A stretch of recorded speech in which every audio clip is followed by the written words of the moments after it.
Alhamdulillah dalam kesempatan ini Ustaz bisa menyiapkan materi pembelajaran kelas 10 yaitu ketentuan Undang-Undang Dasar 1945 dalam kehidupan berbangsa dan bernegara. Setelah mempelajari materi ini, jelas sekalian diharapkan mampu menganalisis ketentuan Undang-Undang Dasar 45 dalam kehidupan berbangsa dan bernegara. Baik. Selanjutnya,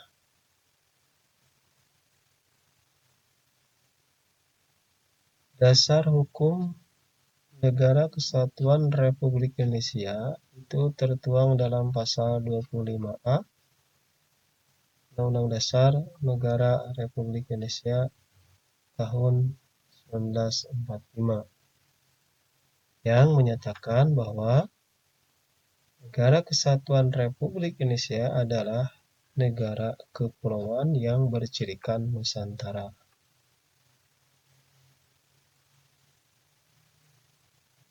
Yang batas-batas dan hak-haknya ditetapkan oleh undang-undang. Nah, pasal 25 ini menegaskan bahwa negara kita itu adalah negara kepulauan yang bercirikan Nusantara.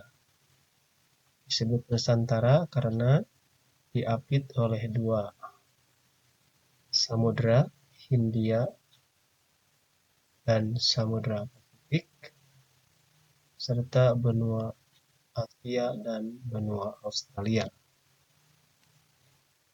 Baik, selanjutnya yang dimaksud dengan kesatuan wilayah antara lain harus memenuhi unsur-unsur kesatuan politik, kesatuan hukum, kesatuan sosial budaya, dan kesatuan pertahanan dan keamanan. Kesatuan politik artinya seluruh kebijakan terkait dengan warga negara Indonesia, penduduk Indonesia yang sangat beragam, itu tetap mementingkan kepentingan negara dan bangsa di atas kepentingan pribadi atau golongan. Kemudian kesatuan hukum adalah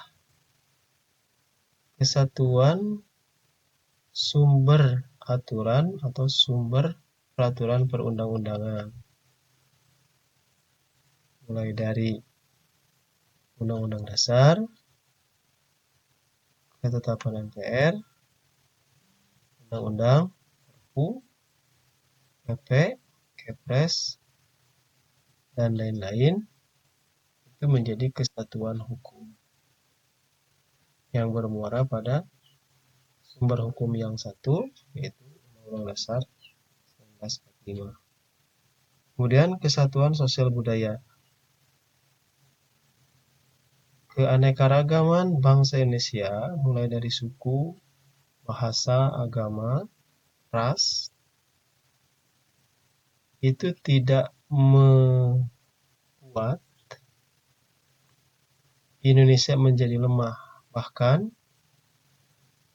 menjadi lebih kuat karena perbedaan itu, karena di dalamnya ada rasa toleransi, rasa saling menghormati. Kesatuan sosial budaya bermuara pada nilai-nilai persatuan bangsa. Kemudian kesatuan pertahanan dan keamanan, yaitu keseragaman, kesepahaman dalam sistem pertahanan dan keamanan. Seandainya ada ancaman dari luar pada suatu daerah di Indonesia, maka itu dianggap menjadi ancaman bagi seluruh wilayah Indonesia. Jadi ketika ada wilayah kita yang diganggu oleh pihak lain, oleh negara lain, maka sama saja dengan mengganggu seluruh wilayah negara Kesatuan Republik Indonesia. Selanjutnya, dokumen sejarah tentang wilayah negara itu ada pada Deklarasi Juanda 13 Desember 1957. Nah, di sini disebutkan bahwa perairan di sekitar, di antara dan yang menghubungkan pulau-pulau yang termasuk dalam daratan Republik Indonesia dengan tidak memandang luas atau lebarnya adalah bagian yang wajar dari wilayah negara Republik Indonesia. Kemudian penentuan batas lautnya adalah 12 mil yang diukur dari garis-garis yang menghubungkan titik terluar pada pulau-pulau negara Republik Indonesia. Jadi dokumen sejarahnya tentang wilayah negara kita yang kemudian disebut dari Sabang sampai Merauke, dari Miangas sampai Pulau Rote itu, dokumen sejarahnya berasal dari Deklarasi Juanda. Selanjutnya, dasar hukum negara kita ya, diatur kemudian oleh Perpu tahun 1960, Peraturan Pemerintah Pengganti Undang-Undang. Yang kemudian Perpu ini diakui ya oleh Konvensi Hukum Laut PBB yang disebut UNCLOS, United Nations Convention on the Law of the Sea,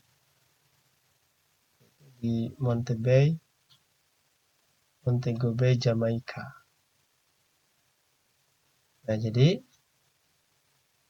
dari dokumen Deklarasi Juanda kemudian ditegaskan oleh Perpu, dan Perpu ini kemudian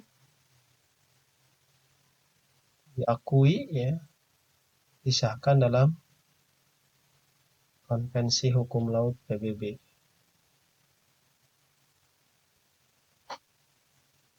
Kemudian Perpu tersebut menjadi undang-undang.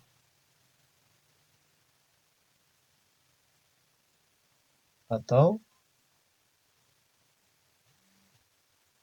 Konvensi Hukum Laut ini diratifikasi, diikatkan menjadi hukum nasional melalui Undang-Undang Nomor 17 Tahun 1985 yang mengakui Indonesia sebagai negara kepulauan.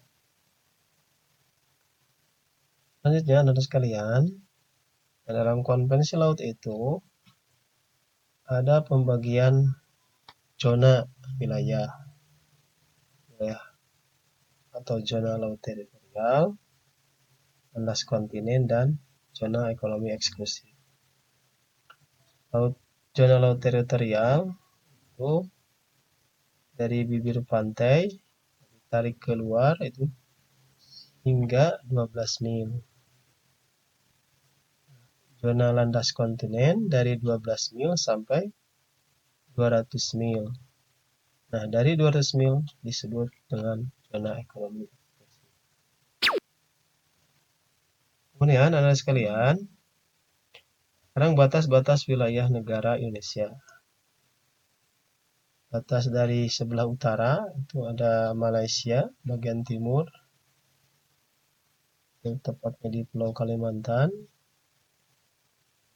Kemudian sebelah utara lautnya berbatasan langsung dengan 5 negara, Malaysia, Singapura, Thailand, Vietnam, dan Filipina.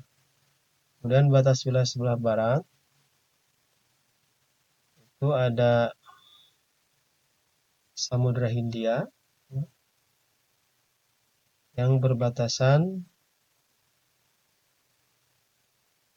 dengan laut milik India, ya, yaitu Pulau Ronde di Aceh dan Pulau Nicobar di India. Kemudian batas wilayah sebelah timur itu dengan perairan Samudra Pasifik, negaranya Papua Nugini. Kemudian di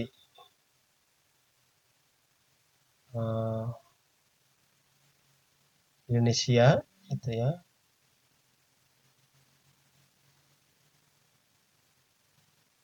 wilayahnya Papua ya. Kemudian di Papua Nugini ya, ada namanya Provinsi Sandaun. Kalau kita di Papua. Kemudian di sebelah selatan kita berbatasan dengan perairan Australia ya, Samudra Hindia. Kemudian negara tetangga ya, termuda kita yaitu Timor Timur atau Timur Leste. Jadi negara yang memiliki perbatasan darat dengan Indonesia.